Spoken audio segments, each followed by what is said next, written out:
Peace, yo. Kali ini kita akan bertemu kembali dan kita akan membincangkan topik yang seterusnya, iaitu penuaian dan penyimpanan sayuran. Di mana pada proses ini, pada peringkat ini kita bahagikan kepada 3 peringkat, iaitu sebelum menuai, semasa menuai dan juga pasca tuai. Okey. Pada peringkat sebelum menuai, apa yang kita buat adalah kita hendaklah menentukan kaedah penuaian yang bersesuaian mengikut jenis tanaman. Kerana setiap tanaman mempunyai kaedah penuaian yang berbeza-beza. Okey, kemudian adalah pastikan tanaman tadi tidak disembur dengan racun. Paling kurang adalah 2 minggu sebelum kita melakukan proses penuaian. Okey. Kemudian kita juga perlu mengetahui indeks kematangan sesuatu tanaman. Jadi kamu bolehlah rujuk kepada jadual indeks kematangan sayuran yang telah dikeluarkan oleh pihak Fama. Sebab setiap sayuran ni mempunyai indeks kematangan yang berbeza-beza. Baiklah. Peringkat yang kedua bagi penuaian sayur-sayuran adalah semasa menuai, di mana kita perlulah memilih waktu yang amat sesuai untuk melakukan penuaian. Biasanya kita pilih pada waktu awal pagi dan juga pada lewat petang. Okey. Di sini juga kita perlulah memilih apakah alatan dan jentera yang hendak digunakan bagi melakukan aktiviti penuaian, dan hasil tuaian tadi perlulah diletak di dalam bekas yang bersesuaian dan juga bersih. Okey, kerja-kerja penuaian juga perlulah dilakukan dengan cara yang betul, bagi mengelakkan daripada berlakunya kecederaan hasil tanaman. Terutamanya apabila berlaku kecederaan pada hasil tuaian, maka ianya akan dijangkiti oleh mikroorganisma yang boleh menurunkan hasil dan kualiti tanaman. Kualiti hasil tanaman. Jadi bila kualiti menurun, maka harganya akan turun kan. Jadi petani ataupun pengusaha akan mengalami kerugian.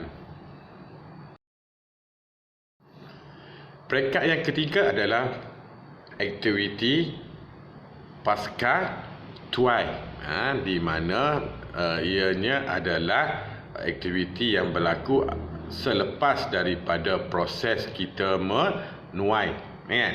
Okey, di sini terdapat 7 aktiviti di dalam pasca tuai bagi tanaman sayur-sayuran. Iaitu yang pertama adalah mengumpul, yang kedua adalah memproses, yang ketiga adalah menggrade, yang keempat adalah menyimpan, yang kelima adalah mengiklan, yang keenam adalah membungkus, dan yang ketujuh adalah menjual. Okey, pada slide ini kita akan membincangkan secara terperinci berkaitan apakah aktiviti yang dilakukan pada peringkat pasca tuai bagi tanaman sayur-sayuran. Iaitu aktiviti yang pertama adalah mengumpul, di mana pada peringkat ini kita meletakkan hasil tanaman yang dituai tadi diletakkan di satu tempat, di tempat di mana ianya berdekatan dengan jalan utama bagi memudahkan pengangkutan. Okey, aktiviti yang kedua adalah memproses, di mana pada peringkat memproses ini kita naklah menentukan apakah bentuk akhir hasil tuaian yang hendak dipasarkan tadi. Sama ada ianya dalam bentuk segar ataupun dalam bentuk yang telah diproses. Ini akan menyebabkan hasil tuaian akhir tadi akan lebih menarik dan juga tahan lama. Okey, kemudian hasil tanaman perlulah dibersihkan pada peringkat ini dari kekotoran dan juga kerosakan. Jadi pada peringkat ini boleh menjadikan harga hasil tanaman kita tadi menjadi lebih tinggi. Seterusnya, aktiviti yang ketiga di dalam pasca tuai adalah menggrade, di mana kita perlulah mengelaskan produk mengikut kualiti. Okey, kualiti itu adalah berdasarkan kepada klasifikasi piawaian grade yang telah ditentukan. Biasanya ianya dilakukan berdasarkan 5K, iaitu keseragaman, kematangan, kerosakan, kecacatan dan juga keseragaman. Jadi ini boleh menjadikan harga tanaman ataupun harga hasil tuaian kita tadi akan menjadi lebih tinggi. Seterusnya, apakah tujuan kita melakukan aktiviti penggradean? Okey, tujuannya adalah yang pertama, bagi mengasingkan produk mengikut kualiti ataupun hasil tuaian yang dikutip ataupun dituai tadi tidak semestinya mempunyai kualiti yang sama. Okey, yang kedua adalah mengikut kehendak pasaran. Sebab kehendak pasaran ni adalah berbeza-beza mengikut negara, mengikut tempat. Jadi ianya tak sama. Okey, yang ketiga adalah mengurangkan kadar kerosakan yang berlaku pada peringkat pasca tuai.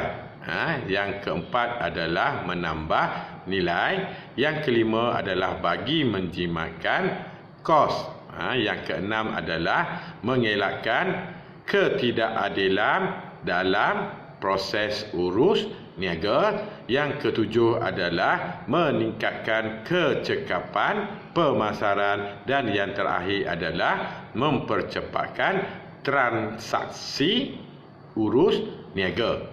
Jadi kamu hantar, jadi dia bila dah terima, dia akan cepat bayar, sebab barang yang kita hantar ataupun hasil tuaian yang kita hantar tu tadi mempunyai ataupun menepati apa yang diorang minta.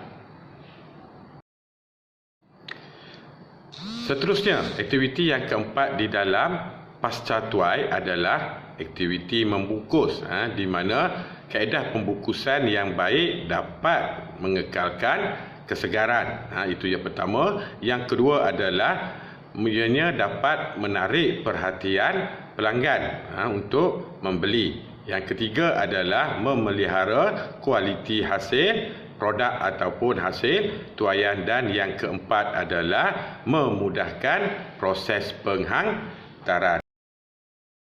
Seterusnya, kita pergi kepada aktiviti yang kelima di dalam pasca tuai, iaitu mengiklan.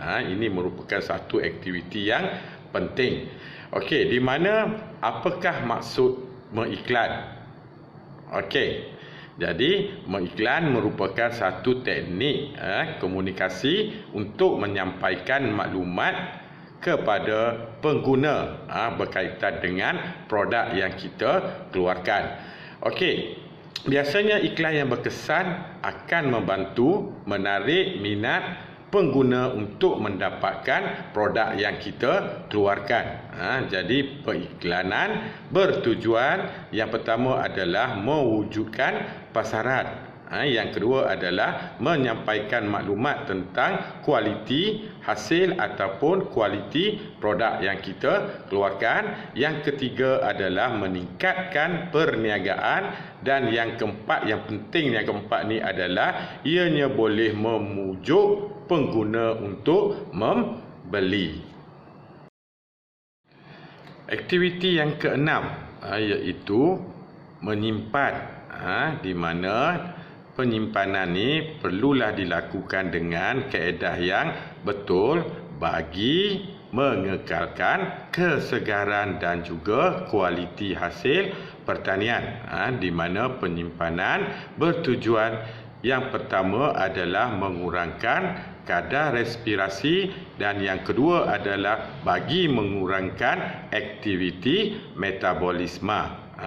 Kemudian hasil disimpan di dalam peti sejuk ataupun bilik sejuk. Seterusnya, aktiviti yang ketujuh di dalam pasca tuai adalah menjual, di mana ianya merupakan aktiviti terakhir dalam pasca tuai. Okey, aktiviti menjual adalah bertujuan untuk mendapatkan keuntungan. Jadi, petani boleh menjualkan produk pertanian melalui ejen ataupun pemborong ataupun peruncit dan terus kepada pengguna. Okey, seterusnya kita akan masuk kepada penyimpanan tanaman sayur-sayuran. Yang pertama, kita perlulah melakukan proses pra-penyejukan, di mana pada proses ini ianya mengeluarkan haba dari hasil tanaman. Okey, selepas daripada proses pra-penyejukan, barulah hasil tuaian tadi dipindahkan ke bilik sejuk untuk proses penyimpanan. Okey, kita akan membincangkan berkaitan dengan apakah kaedah pra-penyejukan. Di sini terdapat dua kaedah yang digunakan, iaitu yang pertama kaedah penyejukan pendingin udara dan yang kedua adalah kaedah penyejukan pendingin air. Okey, apakah kelebihan kita melakukan proses pra-penyejukan? Di sini terdapat 4 kelebihan. Yang pertama adalah ianya boleh mengurangkan proses degradasi enzim dan juga aktiviti respirasi. Okey, yang kedua adalah ianya adalah untuk mengelakkan daripada berlakunya kehilangan air daripada hasil tuaian. Ini boleh menyebabkan hasil tuaian itu tadi akan menjadi layu. Okey, kemudian yang ketiga adalah bagi mengelakkan pertumbuhan mikroorganisme pereput dan juga kulat. Dan yang keempat adalah bagi mengurangkan penghasilan etilina. Jom sama-sama kita tonton berkaitan dengan sedutan ringkas berkaitan dengan aktiviti pasca tuai bagi sayur-sayuran. Peace, yo terbaik.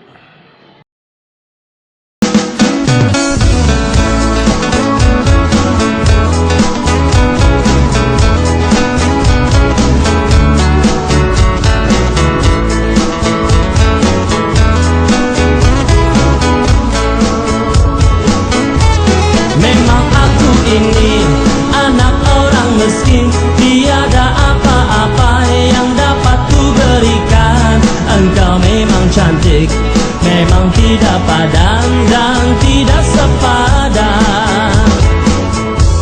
Aku anak kampung, tiada pelajaran, kuli-kuli sahaja, memang tidak padan. Cantik bakau itu, banyak yang tergoda lagi orang kaya. Kita telah pun memasuki ke penghujung kelas pada kali ini. Jom seterusnya kita akan masuk ke soal jawab.